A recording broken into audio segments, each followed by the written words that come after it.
Hey everybody, welcome to the Addiction Unlimited podcast, where you get to learn everything you want to know about addiction and recovery. I'm your host, Angela Pugh, co-founder of Kansas City Recovery, life coach, and recovering alcoholic. To learn more about me, you can listen to episode 0 on your podcast app or find us on the web at addictionunlimited.com. So I started to say a minute ago, I'm really excited to get to talk to you too, because years ago, this is going to sound kind of stalkerish. Just bear with me. I swear I'm not a stalker. But I think I told you this when I messaged you. So years ago, when I first started the podcast, like Instagram was super important to me. I loved Instagram. I spent a lot of time on there. I built my Instagram really fast because I put so much time and energy into it. And then I feel like, like all great things, they kind of ruined it and I lost interest in it. But I remember all those years ago, you were one of the only other people really being open and present and talking about recovery. Like there were not very many of us that many years ago. And I always loved watching your stuff. And you posted something one day that literally like pierced my soul. And you held up a sign that said, "Wine is not an accessory to motherhood." And I literally was blown away. And I'm not a mom, I'm an auntie, but just the magnitude of that statement, because even as a person that's not a mom and not going to the games and the meetings and the kid things, like you still see everywhere all of this mommy needs a glass of wine, and we're seeing this stuff on aprons or what, like it's just everywhere. So you have always been on my mind that I wanted to have you on my show. And with my endless rambling, let's take a minute and tell everybody a little bit about you and what you do. You guys, this is Michelle Smith. She is Recovery is the New Black on Insta. That's how I know her. And her Insta is fantastic. And I'm super excited for this conversation. So thank you for coming on. Thank you, Angela, for having me.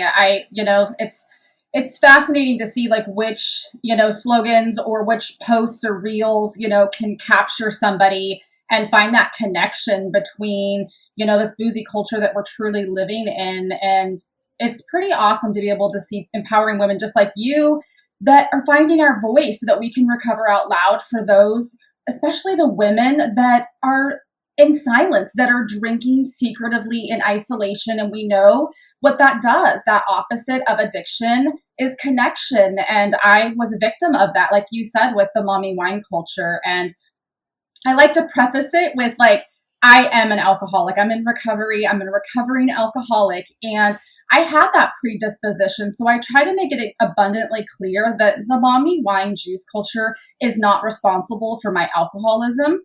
I poked the bear. And what essentially happened is it was my excuse. It was my green light to self-destruct. I poked the bear out of hibernation and here we go. And it roared for a long time. So thank you for telling me about that post that meant something to you after especially all of these years. And so you're right. There wasn't very many people out there having these conversations. And, I had to make a really hard decision once I stopped drinking.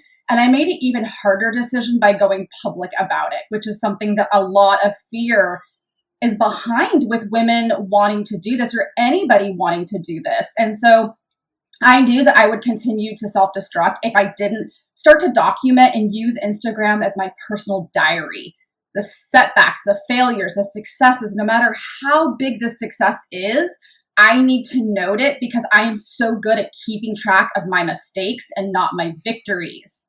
It was just like the victory is the mark on the calendar, the coin that I receive. And I had to start incorporating different ways of measuring success in my recovery. And that's what I am doing now with, thousands of women. I founded Recovery is the New Black, which is a digital community for women who are living or exploring an alcohol-free life. And I think it's really cool these days because I think when I first started exploring sobriety, there wasn't such a thing as sober curious, gray area drinking. It was it's just this like unwritten rule that everybody drinks and it's normal unless you're a alcoholic or you're pregnant. And so Mm-hmm. it was this, now what's 50 shades of these gray, where it's like, for any reason, we can test drive sobriety and explore our own personal relationship with alcohol and discover, is it healthy? Do I have more problems than I thought I did with alcohol? How does it make me feel? What is it going to cost if I don't take a break? And so there's this really cool movement of, let's not get to rock bottom. Let's explore our relationship and see if it's problematic and if changes need to occur. And that's what I love about what I'm doing virtually right now, is providing that space for people to get simply curious, because as we know, it needs to be their idea. I can't tell them that they need to do something. People tried to tell me for years that I had a problematic relationship with drinking, and I'm like, worry about yourself. I was defensive and I was in denial and I was resentful for anybody who was going to try to help Michelle. And so that's what I live and breathe, is just going across the country, and I've written some books and I speak about it. And I just truly believe that the best form of alcohol prevention is talking about alcohol. And I Yeah. will continue to do that until I can't do that anymore. Yeah. Amen. Now, I would say there has always been gray area drinking conversations. They just didn't have the title of gray area drinking, Mm. right? Which is like this hashtag kind of marketing thing almost. But in 12 steps, like we've always been talking about that stuff, right? Because there is a spectrum. Everybody kind of comes in at a different place. Everybody's details are going to be different in your life and how it affects you and whatever. And something that we always say in 12 steps, when people say, oh, I haven't done that, that hasn't happened to me, we say, yet. And that's why there's your gray area, right? Like that's the spectrum. You know, it was what ultimately got me sober was a car accident. And people say all the time, oh, well, I never crashed a car. I'm like, well, neither did I. For 14 years of drinking and driving, I never crashed a car either. So that yet thing that I always heard throughout, you know, my early sobriety, especially whenever anybody would say, well, I haven't had a DUI yet. I haven't lost my family yet. I haven't lost a job yet. Nobody knows about my drinking problem yet. You know, it is. So that conversation has always been alive and well. I think so many things have changed in recent years that have just made the conversation really exciting, and more people are willing to be a part of it, you know, which is fantastic because then we can just help more people. And that's what it's ultimately about, is being the hand reaching out to the next person that needs that hand. Absolutely. You're absolutely right. Yep. It has been. The conversation's been there. It's just looked different. And Yeah. it's like, yeah, it's like, why are we going to wait for this to happen until we take a look at our relationship? Because eventually it does. It just looks different for each and every one of us. Absolutely. Yeah.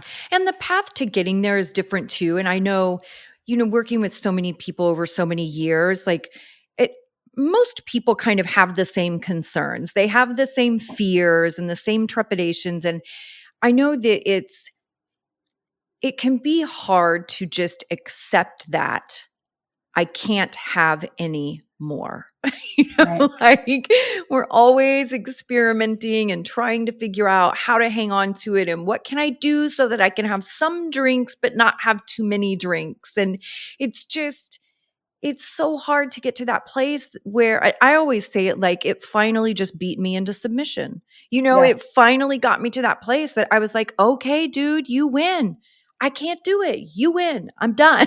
You know, Yeah. You're but right. I'm done looking for that third door. yes, but nobody gets there easily, you know, and unfortunately oftentimes it does take many of us because we are very stubborn. We are very stubborn, and it takes a lot of us some sort of rock bottom moment to get to the place that we're like, okay, I can't have any more. Cool. I got to figure something else out, you know? Yep, absolutely. And I think that too, if we had more people talking about it and more softer places to land, and we didn't look like we were an alien wanting to tell everybody that unfortunately we're going to pass on a drink tonight. I think, looking back, it might have been a little bit easier for me to give it up, but it's just explaining why you're not wanting to consume is such a tedious, difficult, oftentimes embarrassing because we want to do it. We want to continue to drink, but we know if we do, or at least for me, I'm going to die. That's where Yeah. it got. I'm going to die and I want to live now more than I want to die. And so if I would have had people who had education and knew how to support me when I didn't even know how to support myself, maybe my journey would have looked different, but it is what it is. And I'm here now. And we all have to experience that different place for ourselves. Yeah, for sure. I'm really into this mindset the last couple of years, especially where I feel like it has become more clear than ever that, rock bottom is a mental situation. It's not the event that happens to you. And everybody wants to attach it to some horrific, life changing event. And it's like, that's not even what rock bottom is. Rock bottom is the very moment you say, I cannot live like this anymore. I have to be different. My life has to change, That's rock bottom. It doesn't matter what your outside details are, or if you've ever had a DUI or crashed a car or whatever. None of that stuff is important. It's how you feel about it on the inside that makes all the difference. And that's also the only thing that's going to motivate you to take your recovery seriously, to be committed to it at the level that we need to be committed to it. Absolutely. You've got to be sick and tired of the secret, the lies, my world's collided. And it was like, Yeah. I'm exhausted. The mask is off. It's the cat's out of the bag. Like it's go time. Like, what are you going to do about this now, Michelle? And as much as it was like this embarrassing moment, it was like, I was done. People often ask, like, what was your rock bottom moment? What did it look like? What finally made you stop? What was that consequence? You know what? I could go through and tell you every single one of the consequences: Yeah. losing jobs, suicide attempts, 4 hospital admissions, inpatient treatment. Not all of it should have been my rock bottom surrender moment where I had that epiphany that said my life has to change. And I wish that I could sit here and tell you that one of those situations was that moment. And it wasn't. I woke up just like you said, the day before Thanksgiving in 2016, and made that handshake with the universe and my higher power and said, today is the last day. It is the rest of my life beginning now. And nothing that I experience requires a drink at all. And Yeah. I was just ready. And until I was ready, I was just going to keep practicing and failing forward and taking those lessons and using them to strengthen my journey moving forward. So it Mhm. was not all for nothing. It got me to the place of where I was truly ready to surrender and to know that my life had become so unmanageable that I could collect the pieces day by day, moment by moment, and victory by victory. And look at us now. Mhm. It's like I kind of am glad that whatever happened happened now in hindsight, because I have such a beautiful life and I found Michelle again. And that is the most powerful thing that I have gotten from this whole experience. And I lost that through motherhood, through workaholism, through relationships, and everything else. That it's pretty rad to be a person in recovery because we do some really hard work that a lot of people don't do unless they're forced to do. That's right. That's right. That's why I always say, I mean, my sobriety, being an alcoholic is the best thing that ever happened to me. Yes. Because if I didn't have to recover, not just get sober, but recover, if I didn't have to grow up and learn how to function as an adult and become a good human being, I owe all of that to my alcoholism because I wouldn't have done one without the other. And every single thing I have in my life today is a result of my sobriety. And I can't be mad about that. Even though those were really hard times too, but I can't be mad about it. It's like everything just leads you to the next thing. Absolutely. So Absolutely. what happened in your recovery that really caught your attention to focus on the wine mommy culture? What caught my eye? I think it was a couple of the sit down, small, mini interventions that made me really take a look at my drinking as a collective. Where are you drinking? Who are you drinking with? And that is when I kind of had that first glimpse. And I did like this experiment in my own home by saying, look at your surroundings. This should be your safe space. And I had wine decor, I had magnets, I had t-shirts, I had, every shot glass from every vacation I had been on. Everything in my house, there were so many things in my house that resembled the life that I was living. I was collecting wine corks and wine glasses. Mm-hmm. And it was all this, glitz and glamour and humor. And it was fun until I couldn't even keep a bottle of wine. I couldn't understand people that could cork their wine back up in the kitchen. I mean, I was looking for all kinds of wine or anything that had alcohol in it at the lowest alcohol content towards the end. And that was what really sparked the curiosity of not acceptance, because acceptance to me means approval, but I acknowledge the fact that I was thick in it. I acknowledge the fact that my life had become unmanageable and the people that I was connected with, because we know birds of a feather flock together. If I'm going to be drinking, you better believe I'm going to be hanging out with people that are doing the same thing. Whether that's, okay, Michelle, you're going to yoga. Well, there's mimosas after, or the pedicure, but I'm going to select the place that has unlimited champagne. So that was what really started to spark, okay, I'm a mom now. I'm associating with moms because I can't clearly take time to find my own friends again. So I'm just going to have to link arms with these moms at the park because my kids are friends with their kids. And that's where we are. And this is the season of life I'm in. So that was when I really started to notice that there's this code and this unwritten rule that motherhood is really hard and drinking helps. And everywhere, book clubs. I mean, baby showers where the mom can't even drink and there's bottomless mimosas. So just opening my mind up to curiosity and taking inventory on the environments that I'm in and that I'm choosing to associate with was where I really started to notice that I was sucked into this culture that this just sucks right now.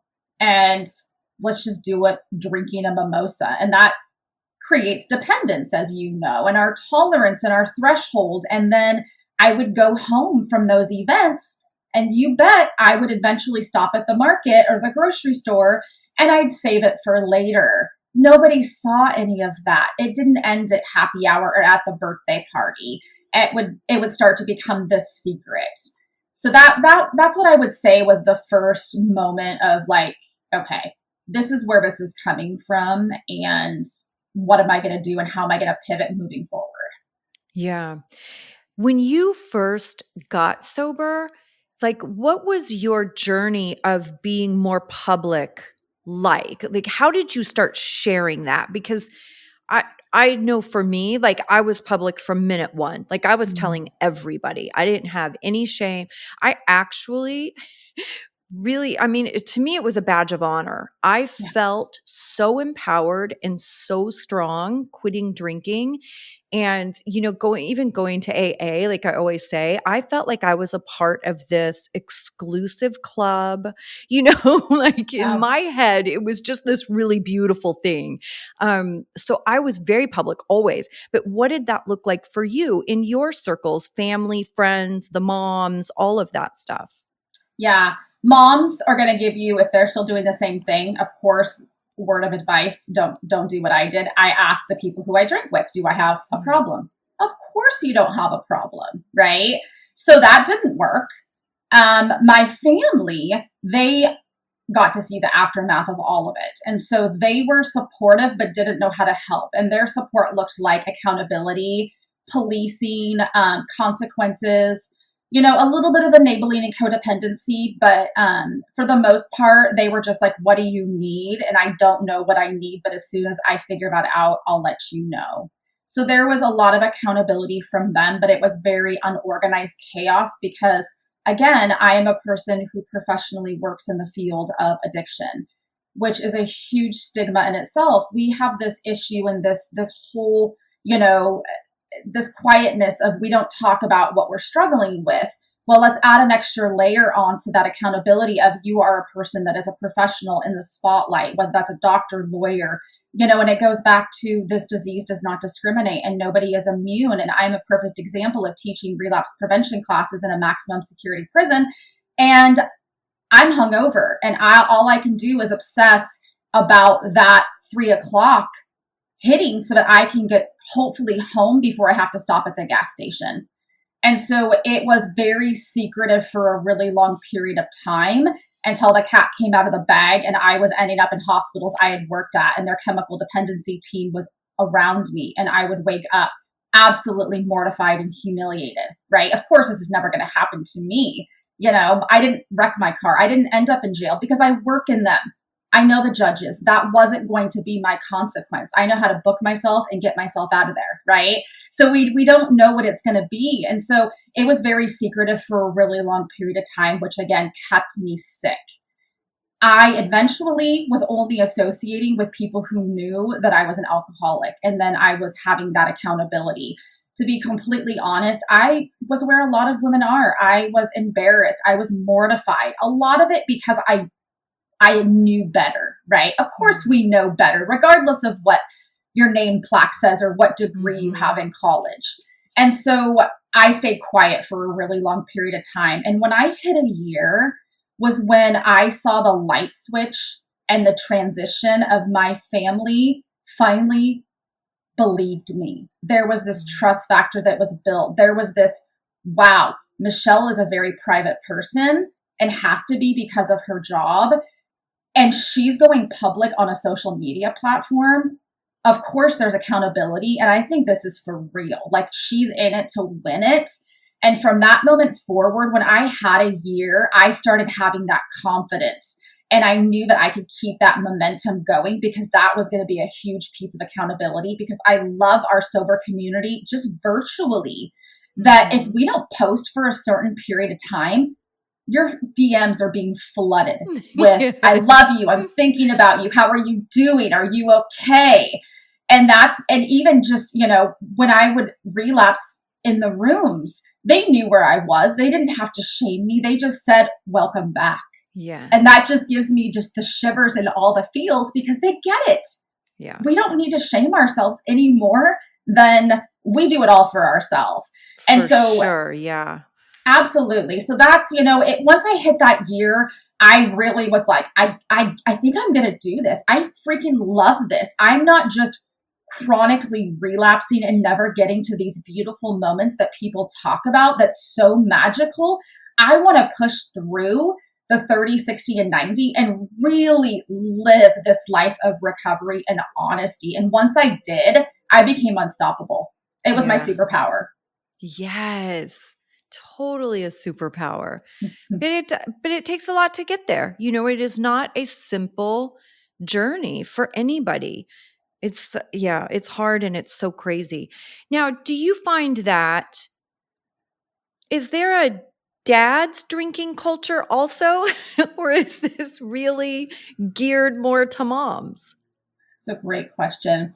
Personally, my opinion is I always like to say it as big alcohol has their niches. They have their markets, right? You have the Scotch drinkers, you have the beer NFL dads. Like there was this untapped, underserved population of extremely vulnerable women going through postpartum, going through this new season of motherhood.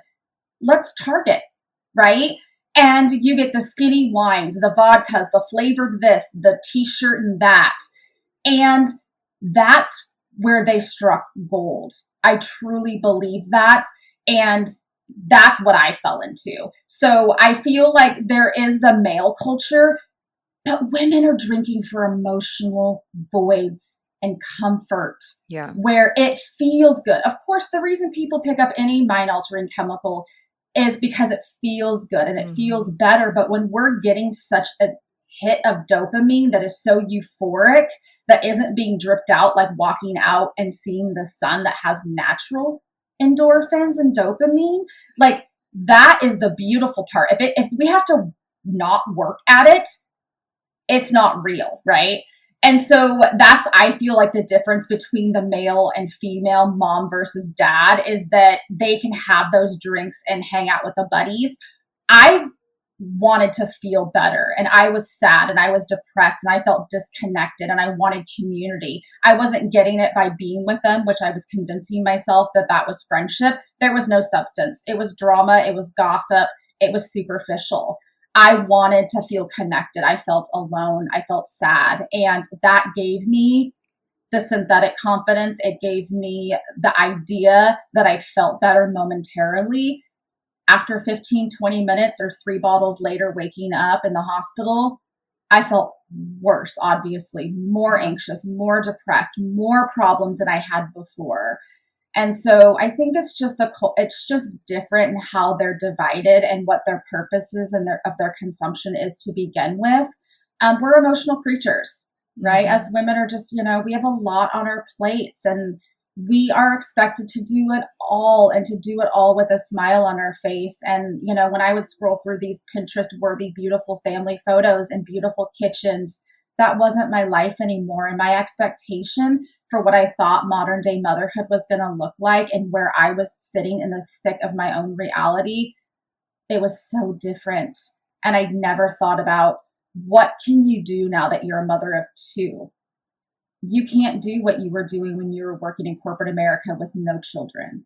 Mm-hmm. And so I was always falling short. That was what it was. And I felt like I was failing, and that I wasn't giving my kids and my partner the best of me. And I lost myself through the process. Mm-hmm. It's so easy to do. I think too, I mean, this is what logically makes sense in my head, is that the drink numbs all of those feelings, right? And I would think for moms, one, it would probably numb the exhaustion, because parenting is no joke. I mean, parenting is some craziness on another level, with the amount of energy you have to have and what you have to do 24/7. It's crazy. So I would imagine it would numb some of that, but also would numb the frustration, right? And just tired and being end of day and trying to do homework and dinner and bath time and bedtime and all of that stuff. I get that it would just take the edge off, and kind of make that all feel a little bit easier.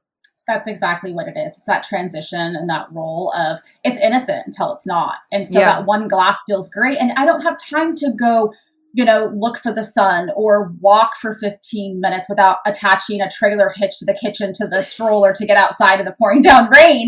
Like, that was my reality. And so I didn't have time. I didn't have money for a nanny or for these amazing things that people have as tools and privilege. I didn't have that. So I had to make it work.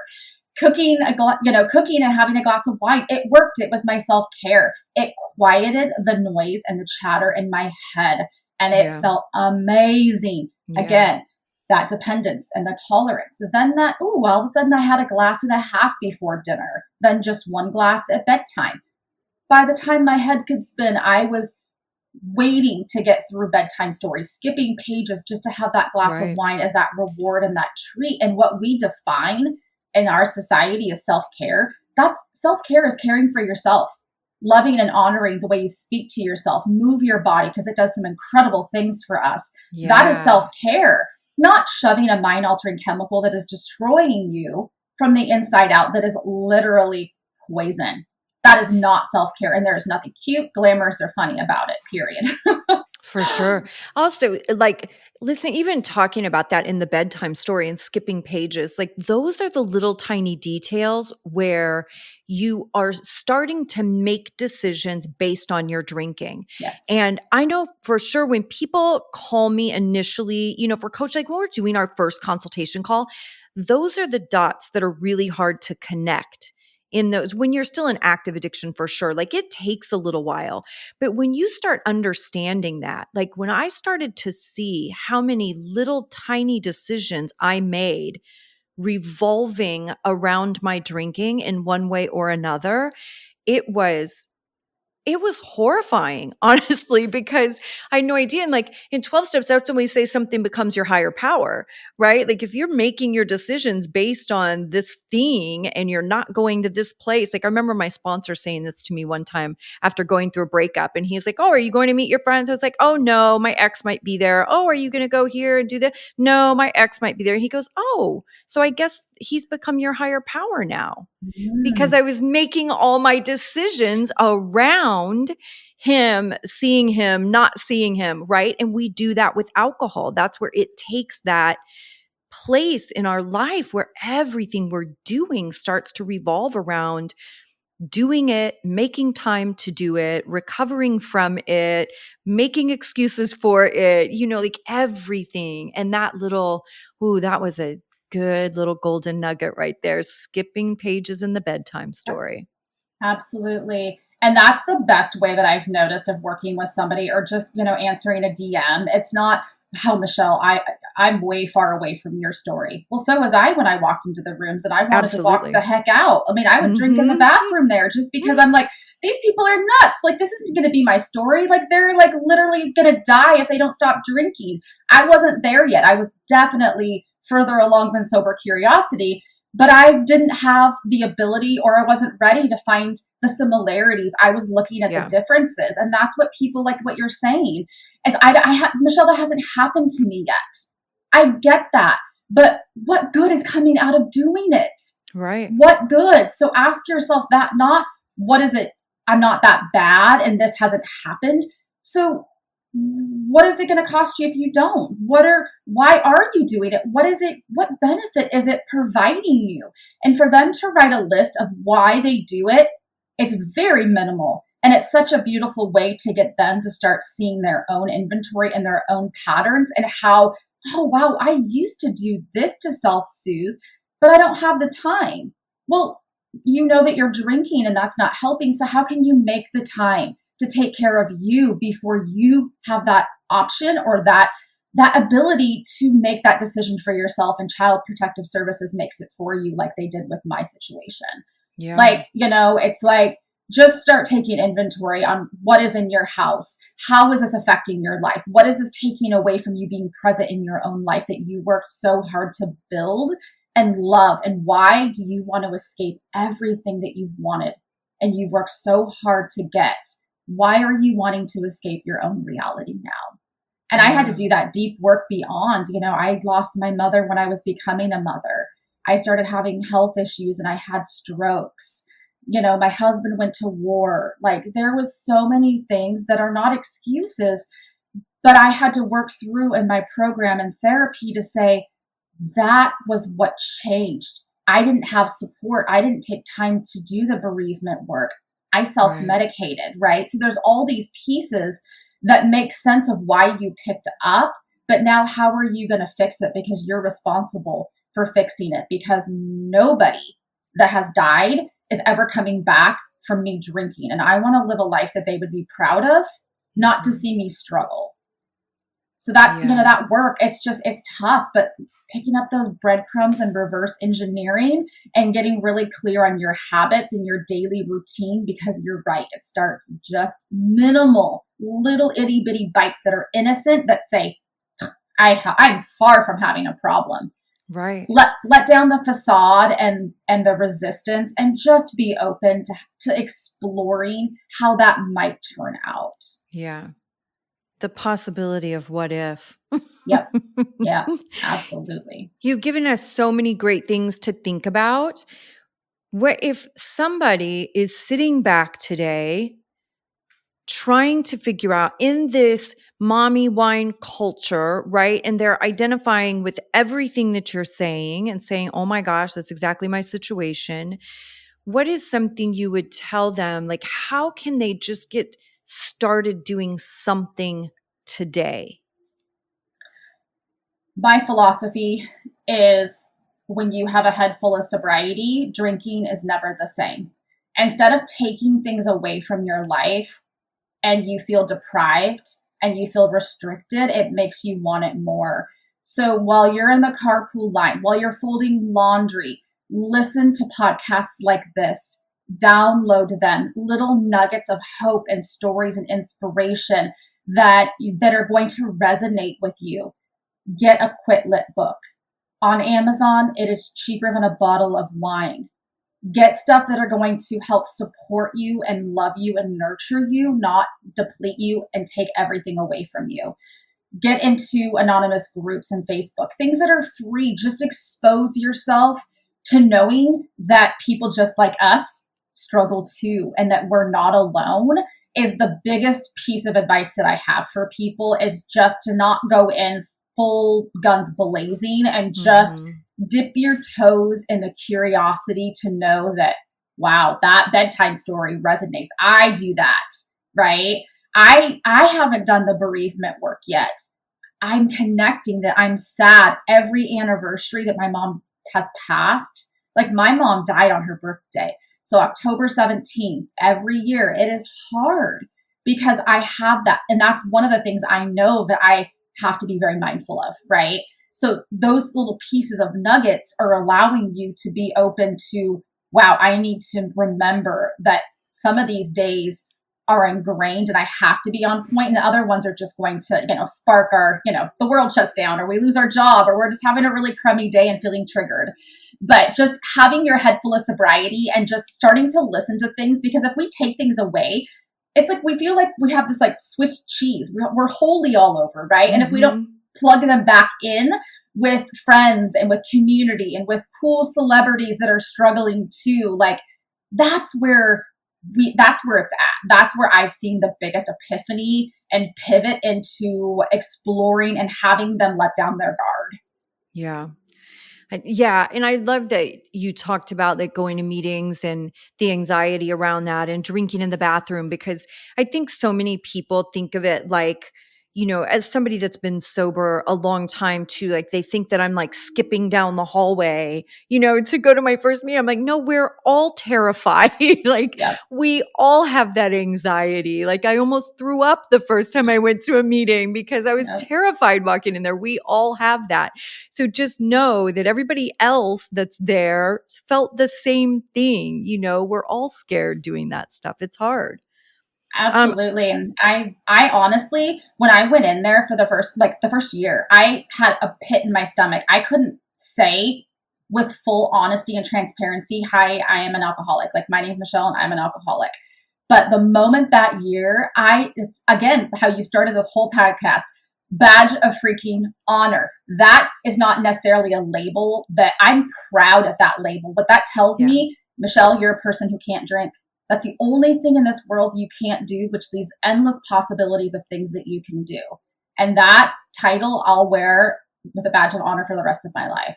Yeah, it is super strength too. I mean, but being a person with addiction is not an easy thing to be, even healthy, right? Like we have brains that move very quickly. We do have anxiety. We obsess about things. Like it is a challenge, but to be one of us and to do it successfully is an inner strength that a lot of people don't have. So it is its own superpower.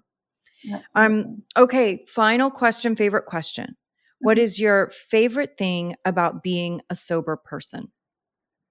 Ooh, good question. I would say that it has catapulted me. It has given me the ability to be authentically who I am without apology. I found my superpower. I found my strength. I found my voice. I found what color I like. I like what kind of food I like. I have more confidence and ability to set boundaries and define who I am and what the heck I love. I have crushed my goals because I'm sober. Like, I make these big, scary, hairy goals.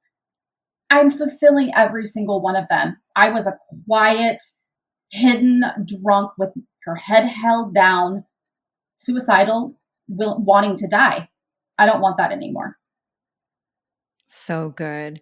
Thank you so much for coming on and sharing your story and for being so outspoken. I just appreciate so much everybody who's willing to speak openly about it and just own who we are and be proud of it. Thank you so much. And, like I told you, you were the first podcast that I started listening to when I started getting sober. Oh, So wow. I again, love that. to come full circle and for you to know that, we don't hear that enough all the times, that we just think that we're doing good and spreading hope and inspiration, and people are retaining things and people are grateful. And I just want to allow you that you've created this space that has meant a lot to me and so many other people. And you need to hear that. So thank you for doing that. Thank you. You've reached the end of another great episode of the Addiction Unlimited podcast. Candid and honest conversation about addiction and recovery. Be sure to visit us at addictionunlimited.com to join the conversation and access show notes and links to everything we talked about. Love this episode? Please take 30 seconds to subscribe, rate, and review on iTunes to help us improve and give you the information you want. Thanks for listening. See you next week.